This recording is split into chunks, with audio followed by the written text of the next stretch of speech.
Well, these are more startling comments from the Russian President Vladimir Putin, ratcheting up the rhetoric with the United States over Washington's plans to build elements of its controversial missile defense system in Eastern Europe.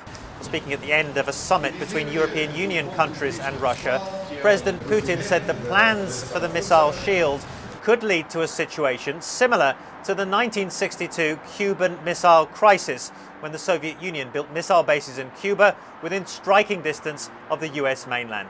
Here's what the Russian president had to say. I will remind you how a similar situation developed in the mid-60s of the last century. Similar actions of the Soviet Union, where it placed missiles in Cuba, provoked the Caribbean crisis. For Russia, these situations are technologically very similar.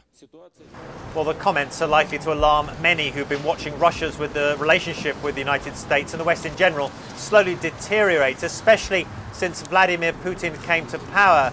The countries are at odds over various issues. Missile defense is one of them. Another is the situation in Iran and the future status of Kosovo as well.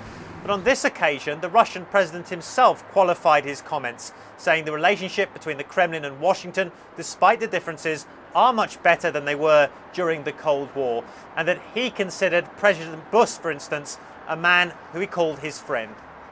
Matthew Chance, CNN in Moscow.